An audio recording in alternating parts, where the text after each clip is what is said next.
We're ready.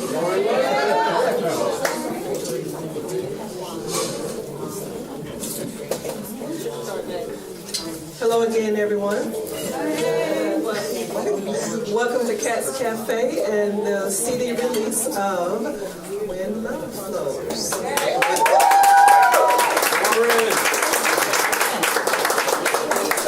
All right, I know that a lot of you know Warren and Brenda very well, but we're going to interview him as though you don't. Okay. All right, Warren, if you could tell us a little bit about yourself and how you started into music, that would be a great thing. Okay, well, the beginning for me musically was piano lessons at the age of 6. Took lessons for about 6 years, kind of indifferent about it, and then I think I was 12 years old when I figured out how to play a song on the radio for the first time. And that was the key that kind of unlocked a lot of stuff. People, I mean, when you're growing up as a preteen, you notice when people really notice you. And playing stuff on the radio got me noticed. So I definitely like that. All right. Where did you continue your music studies? Okay, well, the entire 12 years growing up at home was private piano study.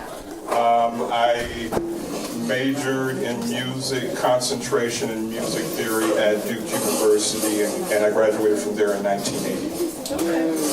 At what point did you envision this project? Well, after graduating from Duke and moving to Atlanta with my wife 3 years later, so much of everything was about using my talents to help other people. The vision for this record came from a music industry conference that I attended in Los Angeles, California in 2011. The conference was hosted by an organization called Taxi, which is an organization that helps aspiring songwriters. And all I can say is that those 4 days were 4 of the most important days in my career and my future. The professional contacts I made, the peers that I got to know, and the response to my original material was so wonderful. I had never quite experienced that before because, again, I had spent so much time doing stuff for somebody else. And that was one of the very first moments that people were actually responding to me. And it was really something, and that was the catalyst for me. That had to be a great experience for you to go from being a 6-year-old, a reluctant student, becoming, just evolving into the musician that began to play songs that were on the radio, continue your studies, and then helping others. You help others, right? Help others on their projects. All the time. I still do a lot of production for other clients. That still takes up a lot of my time. Now, I will be taking up a little more of my time for me. Well, that's a great thing. It is. When Love Flows is such a beautiful, beautiful, and impactful compilation of what we know you put your heart in. What was your inspiration for this album? Okay, when you talk about an initial inspiration, I mean, again, the conference was a profound thing. When you talk about the title track specifically, I guess you would have to talk about my queen.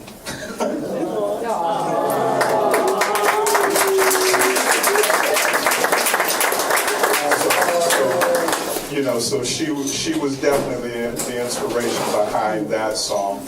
And again, the response was so inspiring. That's what told me 2 years ago that I could do this. Okay. Now, you didn't write everything on here, and you have some vocals.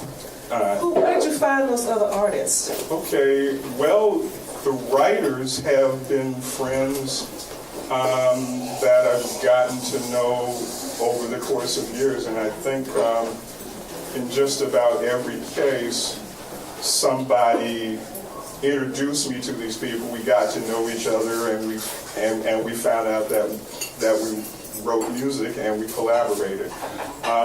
Let's see. One of my writers happened to be another client of my insurance agent. Networking, okay. Indeed. One of the writers, basically, he introduced me to my wife. Okay. And one of the writers I met through a very close friend who's a well-known harpist in town. And she told me about her, and she ended up writing 2 songs on this record. Okay. So that's how some sort of how the connections came. They came through other people that blessed me by letting me know that these people share the same interests with me, and that's how we got to know each other. Now, we have a vocalist here tonight. Yes, indeed. Wow. I can't say too much about Christy Clark without question.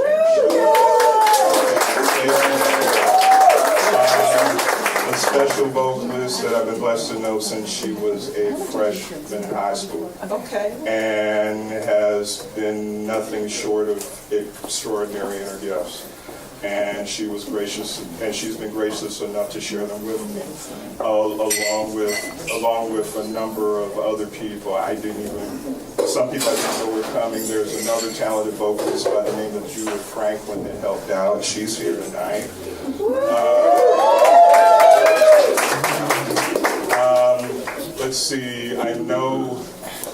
Let's see, other vocalists, Leandria, I don't know if she's here. Nathaniel Martin is another featured singer. Tia Schaefer is another featured singer. And a number of these people I got to know through my relationship at Tri-Cities High School. Okay. Did you want to talk any more about Tri-Cities and your experience? Tri-Cities, the world-famous visual and performing arts magnet program at Tri-Cities High School. I've been blessed to do a number of the musicals that they've done as music director. Dreamgirls in 1996. In 2012, they were the first high school in the United States to do The Color Purple. They're also the only high school to have ever done Scott Joplin's opera Treemonisha. Oh my God! That's impressive. Yeah, so it's a lot of special relationships, and when I run across a special talent, I tend to follow them away, and I know who I can dial. Great. So you have some artists already for future projects in mind. Oh, That's indeed. good. Oh, indeed. When Love Flows is the first for me, but it definitely will not be the last. Now, it's my understanding that you are known throughout Atlanta as a church musician. And this album breaks the mold in a good way. Mm-hmm. How would you describe how you came out of the box with this inspirational piece? Well, in putting an album together for myself, I wanted to try to paint a total picture of who I am.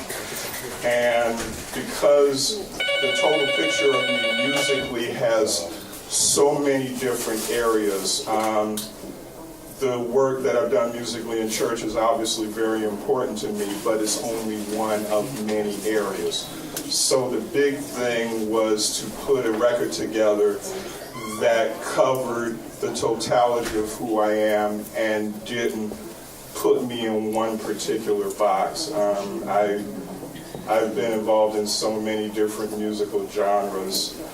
They all influence me, and there's some influence of it all on this record. So it's about painting the total picture and not putting myself in a box.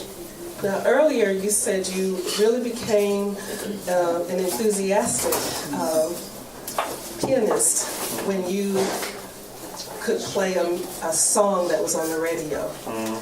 And I heard that you had a song played on the internet radio on Sunday, and it was you were bookending Yolanda Adams. How did that feel to hear your work? Wow.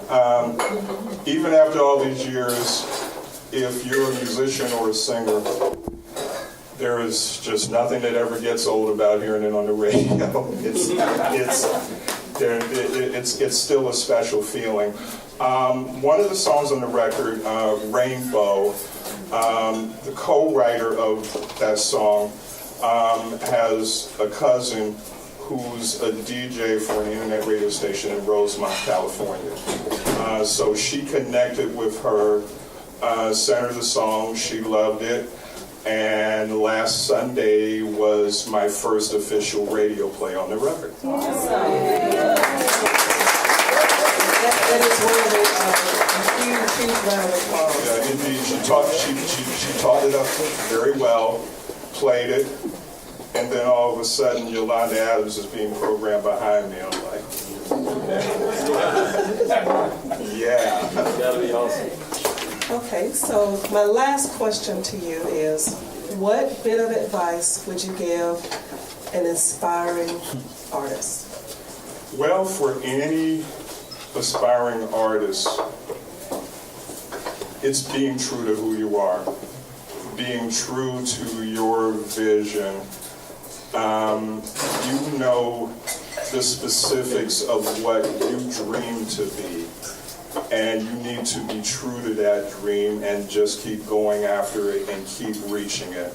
It's really important, if you know who you are, not to let anyone or the powers that be influence you to change your identity.